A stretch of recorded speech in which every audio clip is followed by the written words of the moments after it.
Assignment के doubts बताइए बेटा। Sir question number 6, 9th 10th और 12th।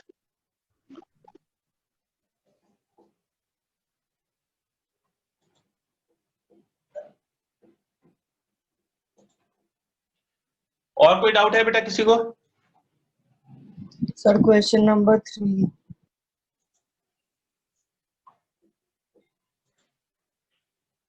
और कोई डाउट है किसी को? Sir question 8।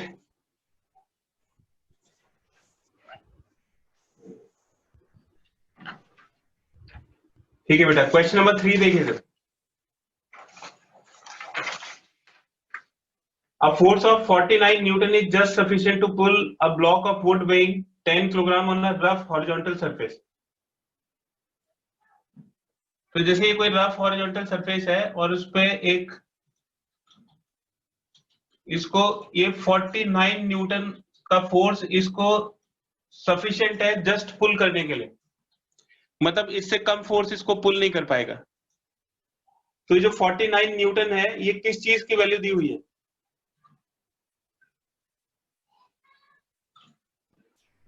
Force applied. कौन सा फोर्स है बेटा ये? Static friction.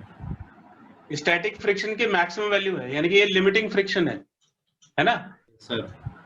ये जो 49 न्यूटन है this is limiting friction.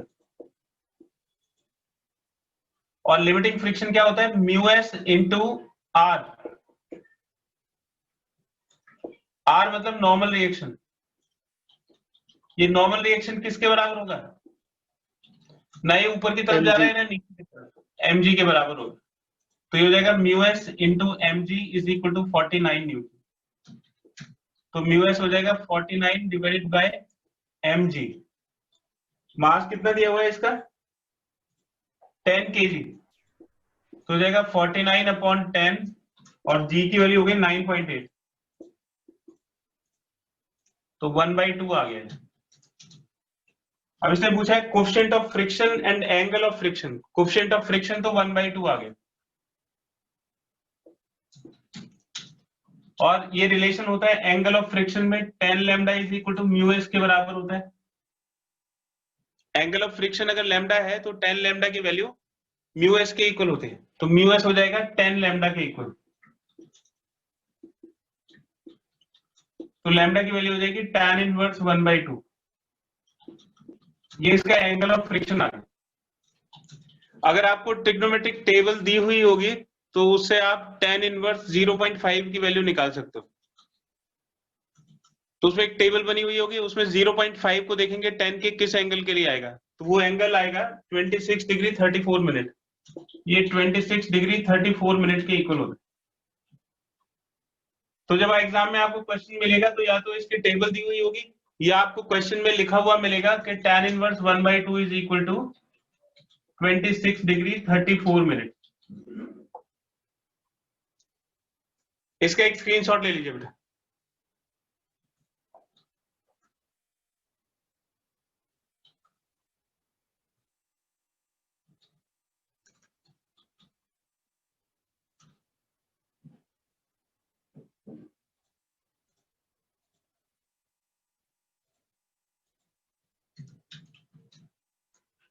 Question number 6 देखिए बेटा।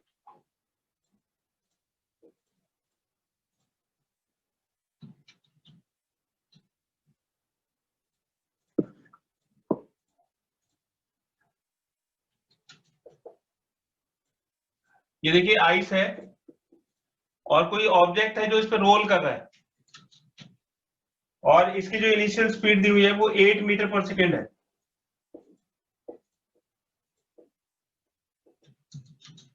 Comes to rest after travelling 4 metre. अब ये 4 मीटर चलने के बाद रेस्ट में आ जाता है, इसकी वेलोसिटी 0 हो गई। तो आप पहले ये कॉज समझिए कि रेस्ट में क्यों आया ये जो ऑब्जेक्ट है आइस के ऊपर रोल कर रहा है, ये रेस्ट में किसकी वजह से आ गया, मतलब इसकी वेलोसिटी 0 कैसे हो गई? फ्रिक्शन की वजह से। एक्सेलरेशन की वजह से, मतलब नेगेटिव एक्सेलरेशन होगा, रिटार्डेशन। रिटार्डेशन। वो रिटार्डेशन किसकी वजह से आया होगा? तो फ्रिक्शन। हाँ, तो रिटार्डेशन या एक्सेलरेशन फोर्स की वजह से आता है, तो फ्रिक्शन की वजह से आया होगा। तो वैसे तो आइस में बहुत कम फ्रिक्शन होता है, लेकिन कुछ तो फ्रिक्शन होगा जिसकी वजह से ये रुक गया है ना। तो यहाँ पे फ्रिक्शन का कॉन्सेप्ट आता है कि ये इस तरफ जा रहा है, फ्रिक्शन फोर्स पीछे की तरफ होगा, ये फोर्स इसमें रिटार्डेशन लाएगा और ये 0। तो पहले रिटार्डेशन की वैल्यू आएगी और फिर हम उससे क्या कैलकुलेट कर रहे हैं, कोएफिशिएंट ऑफ फ्रिक्शन पूछा है। तो ये जैसे कोएफिशिएंट ऑफ फ्रिक्शन का क्या रिलेशनशिप होता है, F is equal to mu into R के बराबर होता है। तो कोएफिशिएंट ऑफ फ्रिक्शन हो जाएगा friction force divided by R. Friction force का रिलेशन, फ्रिक्शन फोर्स कैसे कैलकुलेट करेंगे? तो फ्रिक्शन फोर्स जो है वो इसमें रिटार्डेशन प्रोड्यूस करेगा, यानी कि जो फ्रिक्शन फोर्स है that must be equal to m into A, है ना, क्योंकि ये जो एक्सेलरेशन है वो किसकी वजह से आया है, फ्रिक्शन की वजह से आया है। तो जो फोर्स है, अप्लाइड फोर्स जो है वो फ्रिक्शन के बराबर हो गया, यानी कि F is equal to M A हो गया। और R की वैल्यू किसके बराबर होती है, R is equal to mg, ये mg के बराबर हो गया। तो A अपॉन जी, तो जो कोएफिशिएंट ऑफ फ्रिक्शन है वो A अपॉन जी के इक्वल आएगा। G तो हमें पता है कि 9.8 होता है। अब हमें एक्सेलरेशन A की वैल्यू कैलकुलेट करनी है कि A कितना होगा।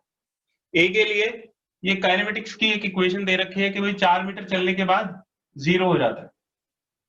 तो इसमें फॉर्मूला लगा दीजिए, v square minus u square is equal to 2as। तो फाइनल वेलोसिटी 0 हो गई, इनिशियल वेलोसिटी 8, a और s की वैल्यू 4 मीटर हो गई। तो -64 divide by 8 is equal to a। तो ये -8 मीटर पर सेकेंड स्क्वायर आ गया। ये जो इसकी नेगेटिव वैल्यू है ये इसके रिटार्डेशन के नेचर को बताता है। अब इसमें वैल्यूज पुट कर दीजिए, तो a की वैल्यू 9, a इज 8 मीटर पर सेकेंड स्क्वायर। हम सिर्फ इसका मैग्नीट्यूड लिख रहे हैं, डायरेक्शन पता लग रही है कि पीछे की तरफ है, और g की वैल्यू 9.8। ठीक है, तो ये 80 अपॉन 98 हो गया। ये कट जाएगा 2 से, तो 40 अपॉन 49 आ जाएगा। 40 को 49 से डिवाइड करिए,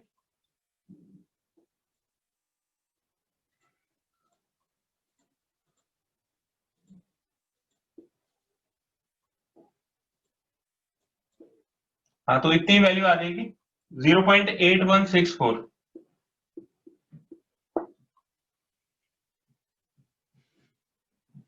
इसका एक स्क्रीनशॉट ले लीजिए।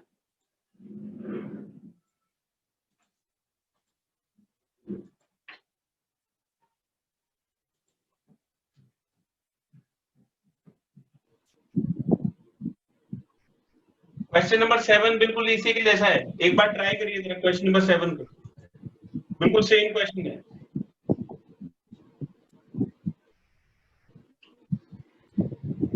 उसमें म्यू की वैल्यू दे रखी है, तो म्यू की वैल्यू से एक्सेलरेशन आ जाएगा, बिल्कुल सेम इक्वेशन बनेगी। म्यू की वैल्यू दे रखी है, उससे एक्सेलरेशन आ जाएगा म्यू इंटू जी से, और फिर यहाँ पे एक्सेलरेशन की वैल्यू डालोगे तो एस की वैल्यू निकल आएगी।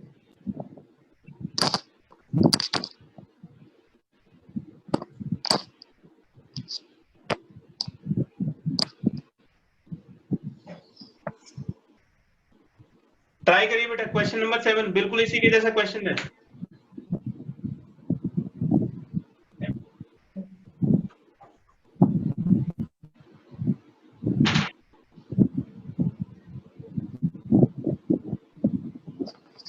इसमें कहता है कि कार रेस्ट से स्टार्ट करती है, यानी कि इनिशियल वेलोसिटी 0 दी हुई।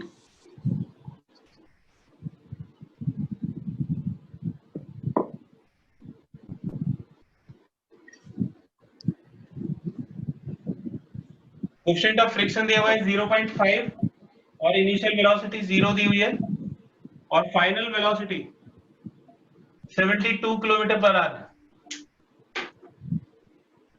इसको एसआई यूनिट में चेंज करेंगे तो 5/18 से मल्टीप्लाई कर देंगे, तो 4 5 20 मीटर पर सेकंड इसकी फाइनल वेलोसिटी हो जाएगी।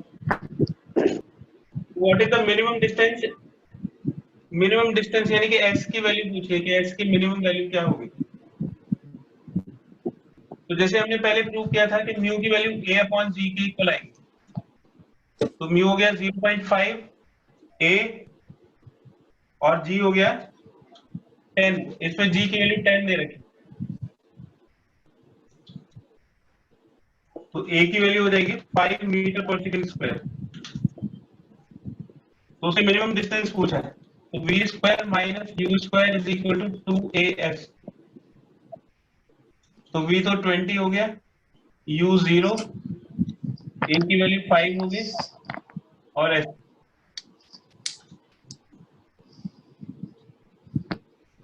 s is equal to 40 metre आ जाएगा।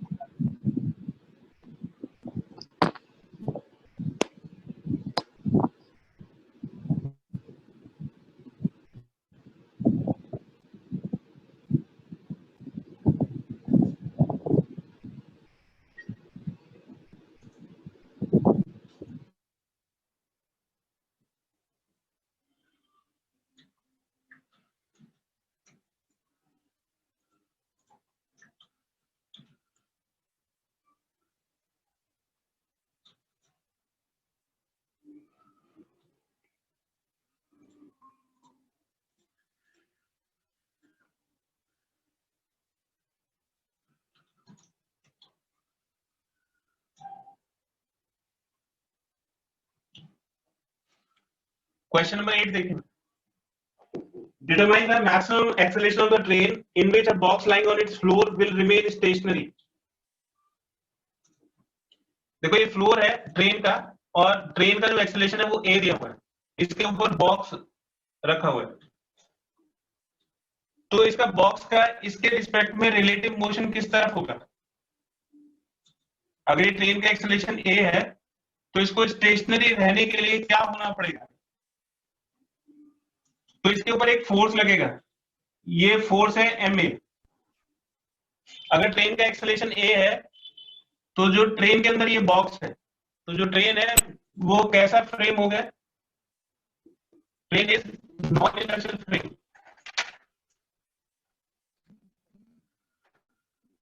और इसको इनर्शियल फ्रेम बनाने के लिए हमें क्या करना पड़ेगा, इसके ऊपर एक सूडो फोर्स लगाना पड़ेगा। तो अगर ट्रेन इस तरफ जा रही है, ये ट्रेन का फ्लोर है, तो ट्रेन अगर एक एक्सेलरेशन से इस तरफ जा रही है तो इसके ऊपर एक फोर्स लगेगा ma पीछे की तरफ। अब ये जो ma पीछे की तरफ लगेगा तो इसको पीछे जाने से रोकने के लिए फ्रिक्शन इस पे काम करेगा, ये स्टैटिक फ्रिक्शन इस तरफ लगेगा। तो स्टैटिक फ्रिक्शन की जो मैक्सिमम वैल्यू होगी यानी कि लिमिटिंग फ्रिक्शन, वो ma फोर्स को रोकेगा। तो इसमें जो मैक्सिमम एक्सेलरेशन पूछा है, डिटरमाइन द मैक्सिमम एक्सेलरेशन, तो F max is equal to m into a max के बराबर होगा। तो फ्रिक्शन इसको मैक्सिमम किस वैल्यू तक रोक सकता है, अपनी लिमिटिंग वैल्यू तक रोक सकता है। तो जो मैक्सिमम एक्सेलरेशन है वो आ जाएगा स्टैटिक फ्रिक्शन की मैक्सिमम वैल्यू यानी कि limiting friction divided by m, तो Fs बाय m के इक्वल हो जाएगा।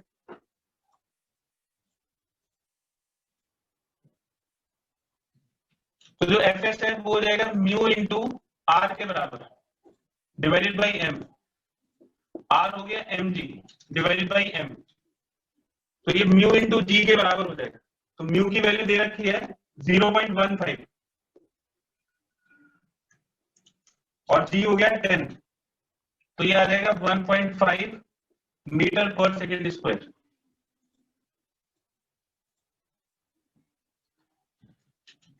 इसका एक स्क्रीनशॉट ले लीजिए बेटा।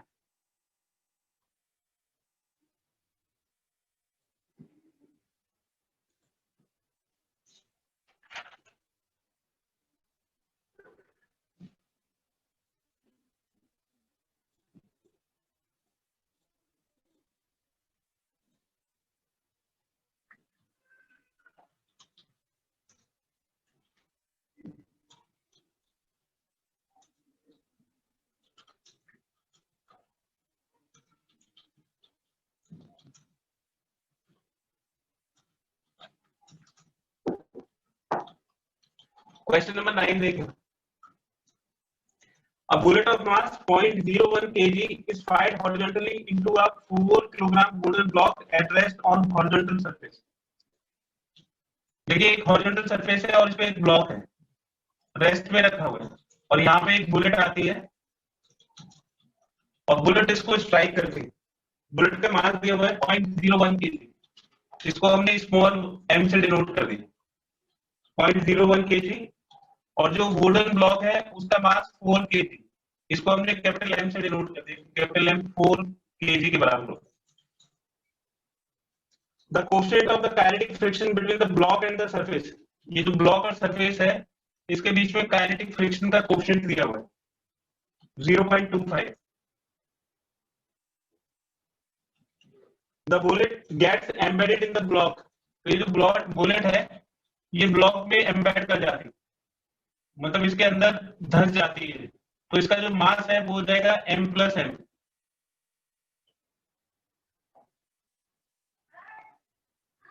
Combination moves 20 metre before coming to rest. अब ये रेस्ट में ये जो इसकी फाइनल वेलोसिटी है वो 0, और रेस्ट में आने से पहले ये 20 मीटर का जो डिस्टेंस है वो ट्रेवल करता है। What speed did the bullet strike the block? तो ये जो बुलेट है वो किस वेलोसिटी से इसके अंदर स्ट्राइक हुई वो बताना है, तो इसकी वेलोसिटी हमें कैलकुलेट करनी है कि इसकी वेलोसिटी कितनी होगी, तो स्मॉल b की वैल्यू बताना। तो देखिए ये जब इसके अंदर एंटर करेगी तो इसकी वेलोसिटी चेंज हो जाएगी, और इसकी जो वेलोसिटी है वो हमने कैपिटल B सपोज कर लिया कि कैपिटल B के बराबर। तो ये बुलेट जब इसमें जाएगी तो इसकी वेलोसिटी भी कुछ कम होगी फ्रिक्शन की वजह से, या ये जो इसके अंदर एंटर करेगी तो इसके इंटरेक्शन की वजह से इसकी वेलोसिटी B कैपिटल B बन जाएगा। तो जब तक ये बुलेट इसमें एंटर नहीं करी है तब तक इसकी वेलोसिटी स्मॉल b है, और जब ये इसके अंदर एंटर कर गई तो इसकी वेलोसिटी कैपिटल B है। अब ये जो सिस्टम है जिसमें दोनों चीजें हैं, ब्लॉक भी है और बुलेट भी है, ये जब इसके ऊपर मूव करेगा तो रफ सरफेस की वजह से इसमें फ्रिक्शन फोर्स लगेगा पीछे की तरफ, तो इसमें ये पीछे की तरफ फ्रिक्शन फोर्स लगेगा।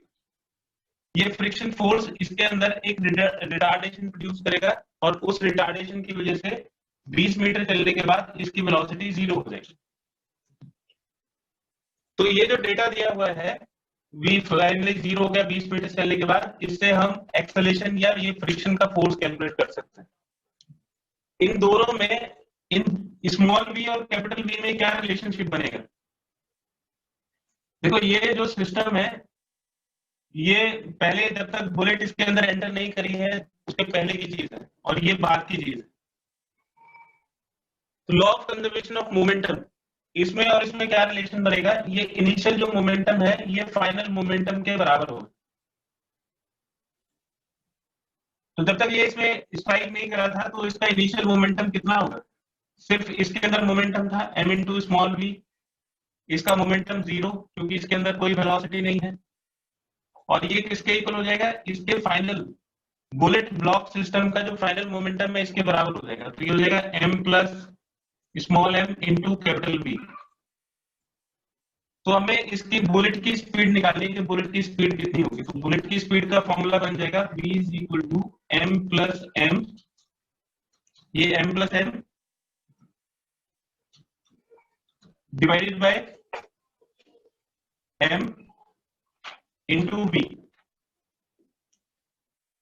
तो देखिए ये जो m है इसकी वैल्यू दे रखी है 4 kg, स्मॉल m की वैल्यू दे रखी है 0.01 kg। तो अगर हमें बुलेट की स्पीड निकालनी है तो हमें इसकी सिस्टम की स्पीड कैलकुलेट करनी पड़ेगी कि सिस्टम की स्पीड कितनी है। इसमें काइनेटिक फ्रिक्शन की वैल्यू दी हुई है, काइनेटिक फ्रिक्शन से हम ये फ्रिक्शन की वैल्यू निकाल सकते हैं कि फ्रिक्शन की वैल्यू क्या होगी।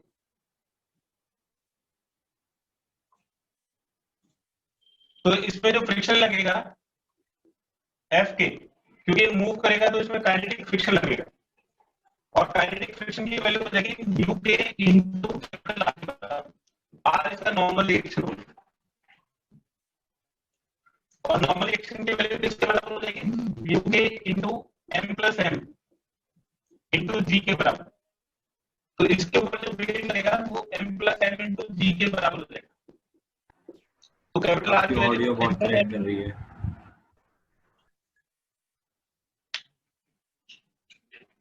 ठीक है बेटा, मैं दूसरा लिंक भेजता हूँ, फिर आइएगा उस पर।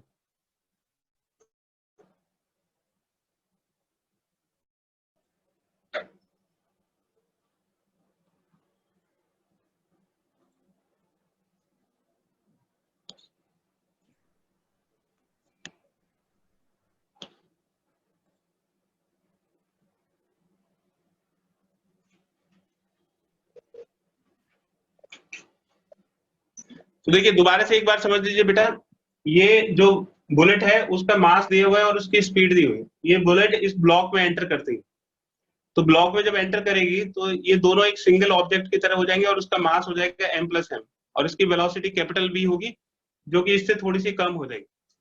तो यहाँ पे इससे कोलिजन से पहले, जब तक बुलेट इस ब्लॉक से टकराई थी, तो उससे पहले इसका मोमेंटम, इनिशियल मोमेंटम हो गया mv और इसका 0, तो mv+0, और इसका जो फाइनल मोमेंटम है वो m+m × v के बराबर हो जाएगा।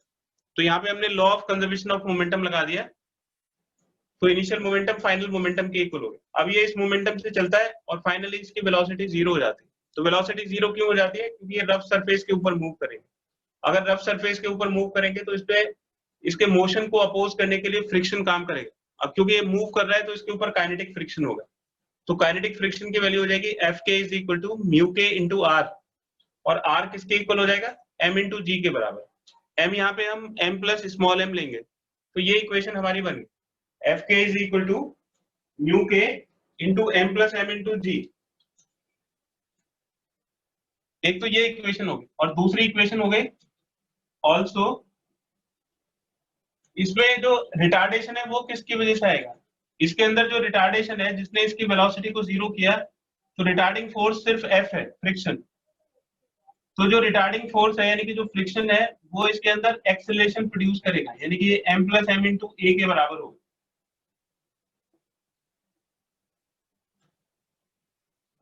तो ये पहले ये काइनेटिक फ्रिक्शन की वैल्यू हमने निकाली r से, और फिर ये जो काइनेटिक फ्रिक्शन है ये एक्सेलरेशन प्रोड्यूस करेगा, तो एक्सेलरेशन के टर्म्स में इसकी वैल्यू m+m × a के बराबर हो जाएगी। इन दोनों को इक्वेट कर दीजिए, तो μk × m+m × g = m+m × a के बराबर हो जाएगा। ये m+m से m+m कट गया, तो हमें यहाँ से एक्सेलरेशन मिल जाएगा। एक्सेलरेशन की वैल्यू हो जाएगी μk × g के बराबर। काइनेटिक फ्रिक्शन का कोएफिशिएंट दिया हुआ है 0.25, और एक्सेलरेशन नहीं दिया हुआ है, तो एक्सेलरेशन को हम 9.8 ले लेंगे। इसको मल्टीप्लाई करिए इसके साथ, तो 25 × 220, 225 × 20 245, और डेसिमल 3 प्लेसेस के बाद, तो 2.45 मीटर/सेकंड स्क्वायर आ गया। ये एक्सेलरेशन की वैल्यू आ गई। अब इस एक्सेलरेशन की हेल्प से हम कैपिटल B की वैल्यू कैलकुलेट करेंगे। Excuse me sir. तो यहाँ पे फॉर्म, हाँ बेटा बोलो सर, एक और बार बता दीजिए, सेकंड इक्वेशन से में प्रॉब्लम आ रही है सर।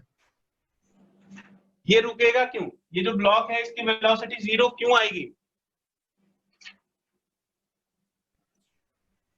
क्या सर? ये जो ब्लॉक है इसकी ये रेस्ट पे आ गया 20 मीटर फ्रिक्शन की चलने वजह के से। बाद, तो 20 मीटर चलने के बाद ये रेस्ट पे क्यों आएगा? सर, फ्रिक्शन की वजह से। तो वेलोसिटी को 0 कौन करेगा? ये जो वेलोसिटी है वो 0 कौन करेगा? वजह तो फ्रिक्शन आ गई, लेकिन वो फिजिकल पैरामीटर क्या होगा जिसकी वजह से वेलोसिटी चेंज आती है? फोर्स। तो वेलोसिटी को चेंज कौन करता है? जवाब नहीं दे रहे हो बेटा। Sir, friction. फ्रिक्शन नहीं, वेलोसिटी चेंज होती है एक्सेलरेशन से, और एक्सेलरेशन आता है फोर्स से। तो ये जो वेलोसिटी चेंज हुई है ये एक्सेलरेशन की वजह से हुई है, और एक्सेलरेशन फोर्स से आता है। तो कौन से फोर्स से एक्सेलरेशन आएगा? इस पे कौन सा समझ नहीं फोर्स? पा रहा हूँ अरे भाई, वेलोसिटी को चेंज कौन करता है? सर। एक्सेलरेशन। और एक्सेलरेशन आता कहां से? अगर आपको किसी चीज को एक्सेलरेट करना हो तो आप क्या करोगे? फोर्स लगाएंगे। इसमें कौन सा फोर्स एक्सेलरेशन प्रोड्यूस कर रहा है? तो frictional force. Friction force. Force और एक्सेलरेशन के बीच में क्या रिलेशनशिप होता है? F = ma। ये फ्रिक्शन का फोर्स हो गया, ये एक्सेलरेशन हो गया। तो फोर्स और एक्सेलरेशन के बीच में ये रिलेशन आएगा ना, F = ma। Okay sir. ठीक है, अब इससे हमारा ये एक्सेलरेशन आ गया 2.45 मीटर पर सेकंड स्क्वायर। तो इसमें a का जो मैग्नीट्यूड है वो 2.45 मीटर पर सेकंड स्क्वायर आ गया, लेकिन ये जो एक्सेलरेशन है ये क्या करेगा, इसको रिटार्ड करेगा, मतलब इस डायरेक्शन में एक्सेलरेशन है, ये जो f है ये इस डायरेक्शन में है, इसलिए एक्सेलरेशन भी इसी डायरेक्शन में है। ठीक है, अब हमें यहाँ पे इक्वेशन ऑफ मोशन यूज करना है, v² - u² = 2as। इसमें वैल्यू सब्स्टिट्यूट करिए, तो फाइनल वेलोसिटी हो गया 0, इनिशियल वेलोसिटी v², a की वैल्यू, a कितना निकाला हमने 2.45 इंटू s, कितना डिस्टेंस ट्रेवल किया है 20 मीटर।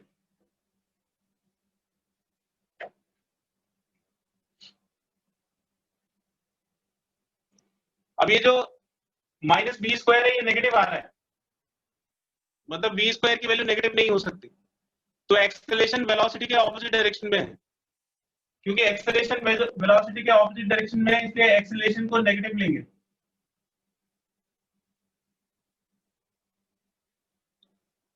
तो हो जाएगा -2 × 2.45 × 20। देखो ये वन डायमेंशनल इक्वेशन है, एक डायमेंशन में मोशन हो रहा है, वेलोसिटी को हम पॉजिटिव ले रहे हैं इस तरफ और एक्सेलरेशन इस तरफ है, इसलिए एक्सेलरेशन को नेगेटिव वैल्यू के साथ पुट करेंगे। तो वन डायमेंशन में हमने सीखा है कि जो डायरेक्शन है एक को अगर पॉजिटिव लेता है तो उसके ऑपोजिट को नेगेटिव लेंगे, इसलिए एक्सेलरेशन की वैल्यू को माइनस साइन के साथ सब्स्टिट्यूट करेंगे, माइनस से माइनस कैंसिल हो जाएगा और v² की वैल्यू हो जाएगी 2 × 4, 4 × 5 = 20, 2 4 4 = 16 × 2 18 1 and 4 2 8 and 1 9 0, डेसिमल दो प्लेस के बाद, तो v² 98 हो गया, तो v की वैल्यू हो गई √98 मीटर पर सेकंड। 100 होता है तो 10 हो जाता है, तो ये 10 के आसपास होगा, 9.89 अप्रोक्सीमेटली। तो कैपिटल V की वैल्यू 9.89 होगी। अब ये जो कैपिटल V है इसको हमने यहाँ पे सब्स्टिट्यूट कर दिया, तो ये 4.01 डिवाइडेड बाय 0.01 और कैपिटल V हो गया 9.89, तो डेसिमल से डेसिमल कट जाएगा और ये 401 × 9.89 आ जाएगा मीटर पर सेकंड।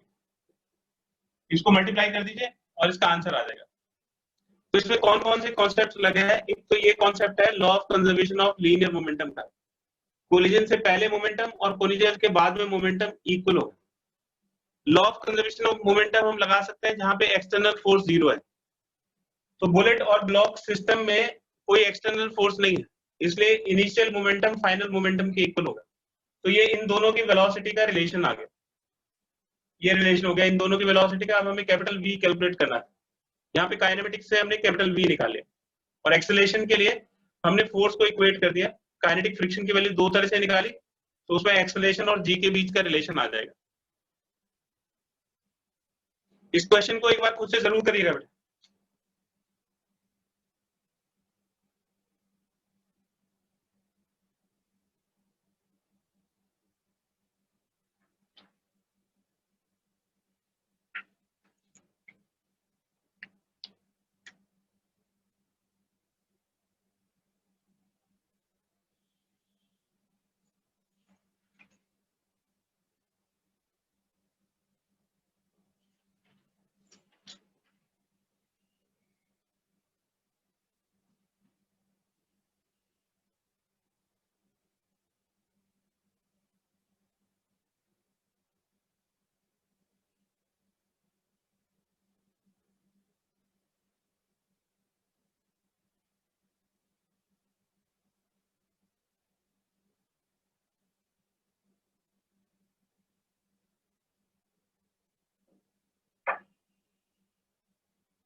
क्वेश्चन नंबर 10 देखिए, what is the acceleration of block and the trolley system as shown in figure. तो देखिए एक ट्रॉली है और यहाँ पे एक पुली लगी हुई, यहाँ पे एक ब्लॉक है 3 kg का, देखिए ये जो ट्रॉली और ब्लॉक है ये एक ही स्ट्रिंग से कनेक्टेड है, एक ही रोप से कनेक्टेड है, तो इसमें टेंशन सेम रहेगा और एक्सेलरेशन भी सेम रहेगा। इसका जितना एक्सेलरेशन होगा उतना ही इस ब्लॉक का भी एक्सेलरेशन होगा। Coefficient of kinetic friction between the trolley and the surface, trolley और सरफेस के बीच में कोएफिशिएंट ऑफ काइनेटिक फ्रिक्शन दिया हुआ 0.04। What is the tension in the string, tension in the string पूछा है, जी की वैल्यू दे रखी है square, neglect the mass of the string, और जो ट्रॉली का मास है वो 20 kg दिया हुआ है, ट्रॉली का मास 20 kg है, तो ये ट्रॉली अगर उधर मूव करेगी तो इस पे जो फ्रिक्शन है वो इसके ऑपोजिट डायरेक्शन में लगेगा, और क्योंकि ये ट्रॉली मूव कर रही है काइनेटिक फ्रिक्शन दिया हुआ है तो इसलिए इसमें हम एफ के यूज करेंगे। तो इसकी इक्वेशंस बनाइए, इसका फ्री बॉडी डायग्राम, इससे क्या इक्वेशन बनेगी,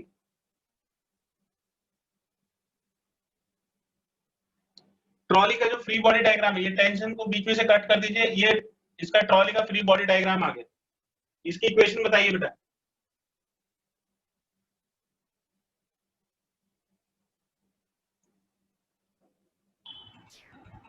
sir t minus 8 is equal to 20 है। t माइनस,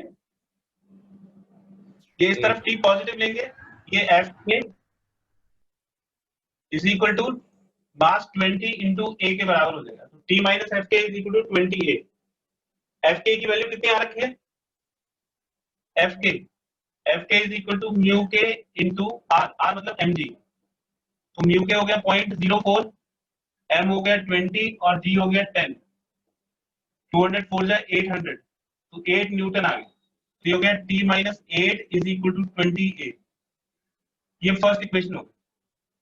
अब ब्लॉक की इक्वेशन बताइए, यहाँ पे इस पे कितना वेट लगेगा, एम जी के बराबर यानी कि 30 न्यूटन, तो इसकी इक्वेशन ऑफ मोशन बताइए क्या होगी, 30 minus t is equal to 3a। 30 minus T is equal to M A, M कितना है 3 इंटू ए, ठीक है, तो इसमें कितनी क्वांटिटीज अननोन है, दो क्वांटिटी अननोन है, टी और ए के, तो इन दोनों इक्वेशंस को सॉल्व करके हम टी और ए की वैल्यू निकाल सकते हैं, तो इन दोनों इक्वेशंस को ऐड कर दीजिए, फर्स्ट प्लस सेकंड, तो t minus 8 plus 30 minus T is equal to 3a plus 20a, तो t से t कैंसिल हो जाएगा, ये 22 इज इक्वल टू 23a, तो a की वैल्यू हो जाएगी 22/23 मीटर पर सेकंड स्क्वायर।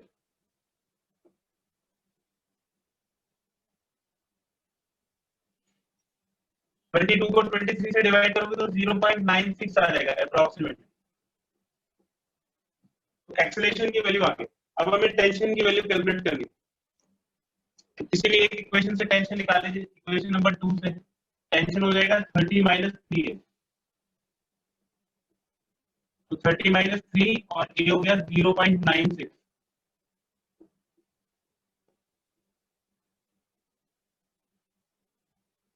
टू 2.88, तो 327 और 12 27.12 न्यूटन, ये इसका टेंशन हो गया।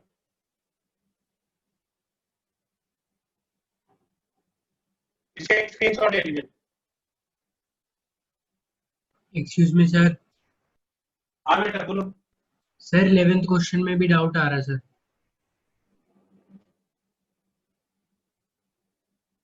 ठीक है 11th क्वेश्चन निकले, इसका एक स्क्रीनशॉट ले लीजिए। सर ले लिया।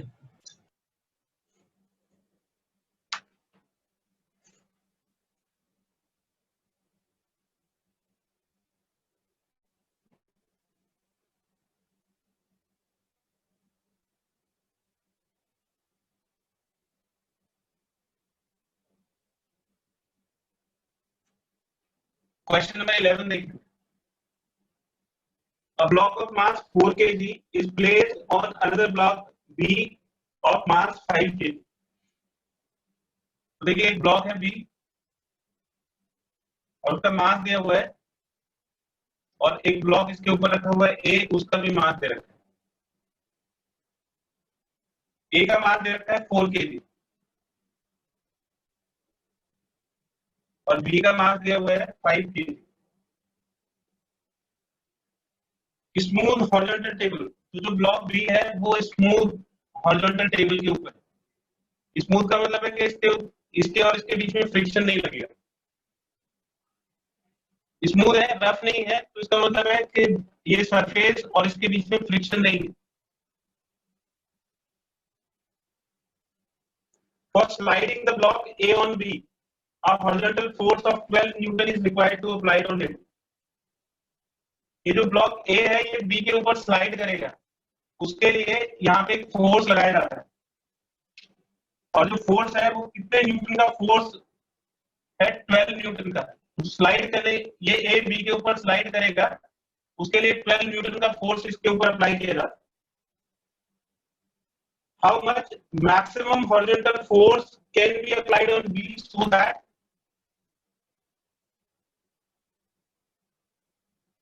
तो ये पूछा है कि इसके ऊपर कितना फोर्स मैक्सिमम लगाया जाए, A and B move together, कि ये जो ए और बी है ये दोनों एक साथ मूव करें। इसको इसके ऊपर स्लाइड करने के लिए 12 न्यूटन के फोर्स की रिक्वायरमेंट है। मतलब M1 ये जो ए है ये बी के ऊपर स्लाइड करेगा, तो इसको हम कितना मैक्सिमम फोर्स लगाएं कि ये दोनों एक साथ मूव करें। आप पहले सोचिए कि अगर बी के ऊपर फोर्स लगाएगा, सिर्फ बी के ऊपर फोर्स लगाया जाता है, तो ए का रिलेटिव मोशन किस तरफ होगा with respect to B? Sir उसके ऑपोजिट होगा बी के। तो इस पे फोर्स लगाया जाता है तो बी इस तरफ मूव करेगा। अब क्योंकि ए रेस्ट पे है तो बी के रिस्पेक्ट में ए जो है वो ऑपोजिट डायरेक्शन में मूव करेगा। तो ए का जो मूवमेंट है, जो नेचर है, वो पीछे की तरफ मूव करने की, तो पीछे की तरफ मूव करेगा, तो ए और बी के बीच का जो कॉन्टेक्ट सरफेस है उसके ऊपर फ्रिक्शन उसको अपोज करेगा। तो ए की जो रिलेटिव वेलोसिटी है बी के रिस्पेक्ट में वो पीछे की तरफ है, तो ए पीछे की तरफ मूव करेगा तो फ्रिक्शन आगे की तरफ मूव करेगा। तो ए और बी के बीच में ए के ऊपर जो बी फ्रिक्शन लगाएगा, बी ए के ऊपर फ्रिक्शन लगाएगा उस तरफ, और ए बी के ऊपर फ्रिक्शन लगाएगा पीछे की तरफ। तो ए बी के रिलेटिव मोशन को अपोज करेगा और बी ए के रिलेटिव मोशन को अपोज करेगा। तो एक फ्रिक्शन इस तरफ लगेगा, ये फ्रिक्शन किसके ऊपर लग रहा है, कौन लगा रहा है? तो ए उस तरफ जा रहा है, इसलिए बी उसको रोकने के लिए इस तरफ फ्रिक्शन लगाएगा।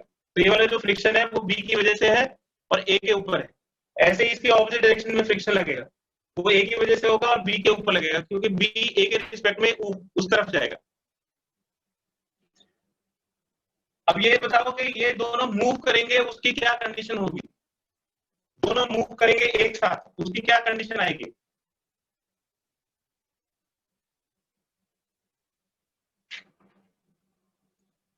दोनों मूव करेंगे एक साथ का क्या मतलब है कि जो ए है वो बी के रिस्पेक्ट में पीछे मूव नहीं कर पाएगा।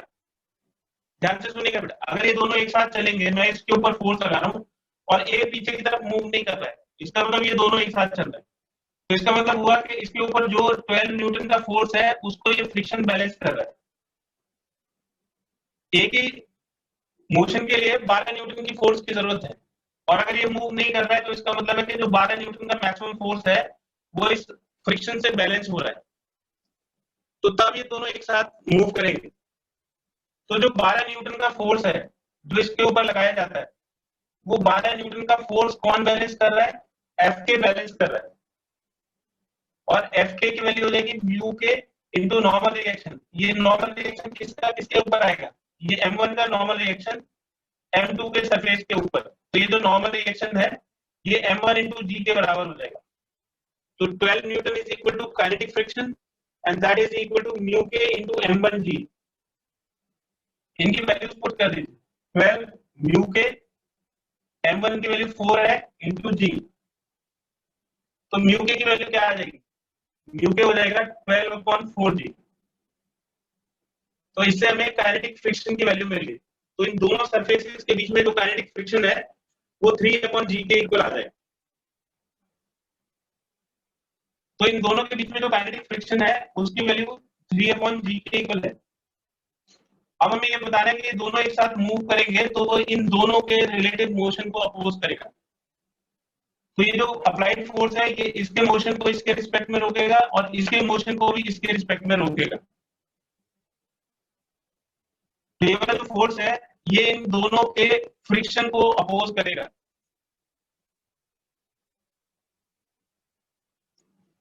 So to move A and B together, to move A and B together,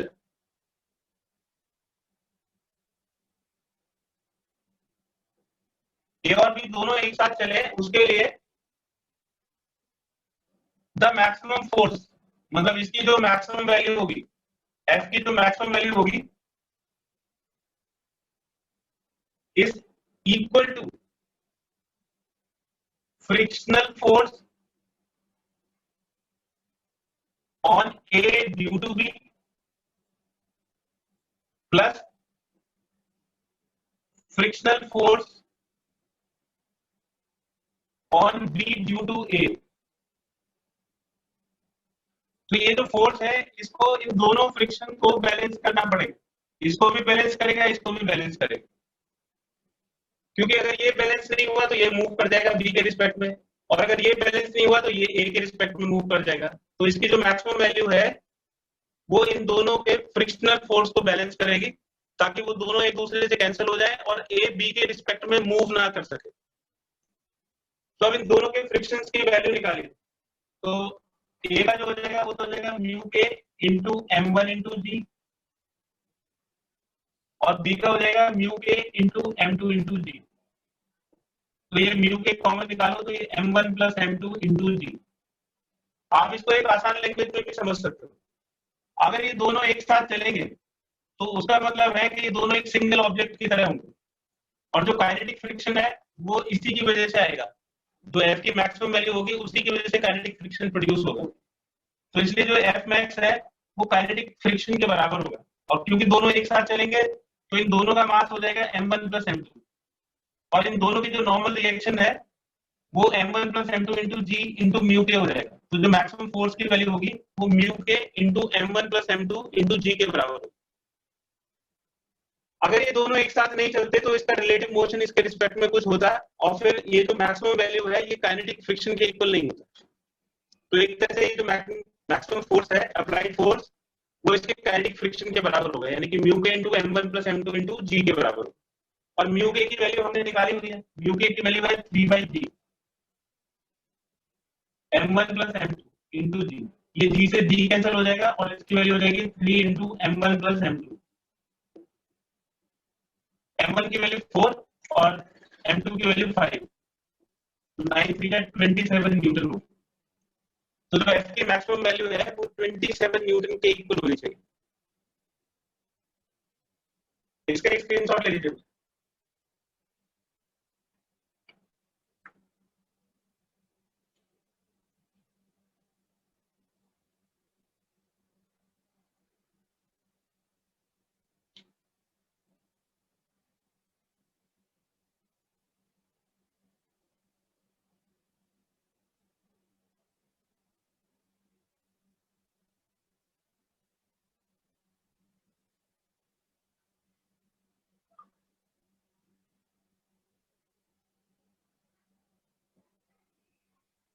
question number 12 देखिए।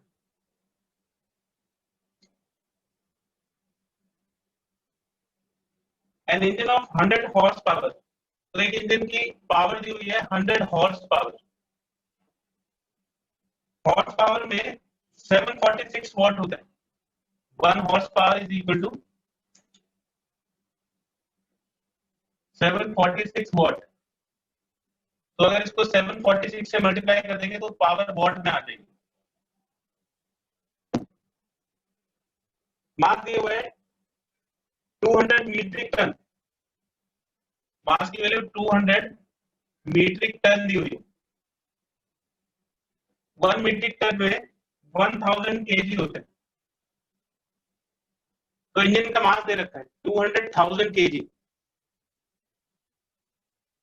और जो इंजन है वो किस वेलोसिटी से मूव कर रहा है, तो इंजन की वेलोसिटी दे रखी है 36 किलोमीटर पर आवर। इसको 5/18 से मल्टीप्लाई कर देंगे तो ये मीटर पर सेकंड में आ जाएगा, यानी कि इसकी वेलोसिटी दे रखी है 10 मीटर पर second. Find the coefficient of friction. Friction का कोएफिशिएंट पूछा है कि फ्रिक्शन का कोएफिशिएंट कितना होगा। तो फ्रिक्शन का कोएफिशिएंट किसके ऊपर डिपेंड करता है? फ्रिक्शन का कोएफिशिएंट नॉर्मल रिएक्शन के ऊपर डिपेंड करता है। तो देखिए जो फ्रिक्शन है F वो हो जाएगा म्यू के इंटू आर के बराबर, क्योंकि मूव कर रहा है वेलोसिटी से, तो इसलिए इसका काइनेटिक फ्रिक्शन निकालेंगे और आर की वैल्यू हो जाएगी m इंटू जी के बराबर। तो म्यू के हो जाएगा F के divided by m into G. Basically हमें काइनेटिक फ्रिक्शन की वैल्यू निकालनी। तो काइनेटिक फ्रिक्शन के लिए आपको ये जो काइनेटिक फ्रिक्शन है वो किसके बराबर होगा? इंजन की फोर्स के बराबर होगा। तो इंजन फोर्स लगाएगा और वो उसको काइनेटिक फ्रिक्शन प्रोवाइड करेगा। तो ये हमें इंजन का फोर्स कैलकुलेट करना है कि इंजन कितना फोर्स लगा रहा है।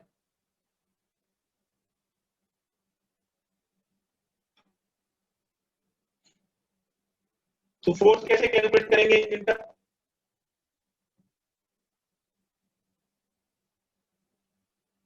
तो देखिए पावर की वैल्यू दी हुई है, पावर से फोर्स कैसे कैलकुलेट करेंगे?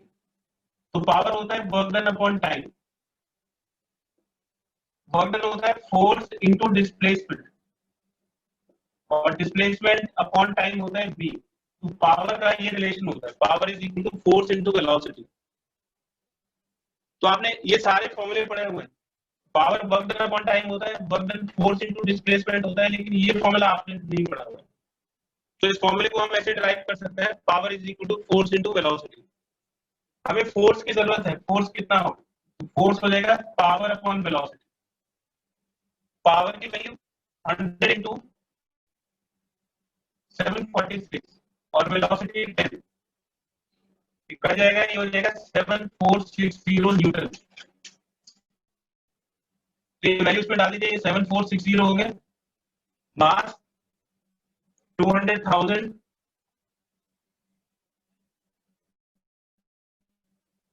और जी की वैल्यू 9.8 ले। तो देखिए एक जीरो से तो ये डेसिमल कट जाएगा, एक जीरो से एक और जीरो कट जाएगा, ठीक है। तो ये आ जाएगा 746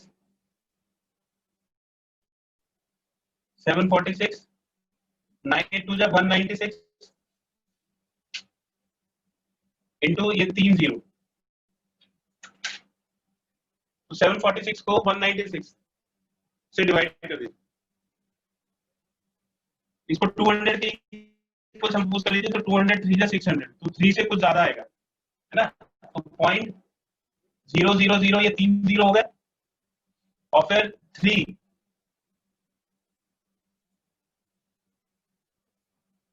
4 के करीब होगा। तो म्यू के की वैल्यू आ जाएगी अप्रोक्सीमेटली 0.0038। तो ये कोएफिशिएंट ऑफ काइनेटिक फ्रिक्शन की इक्वल होगी। इसका एक स्क्रीनशॉट ले लीजिए।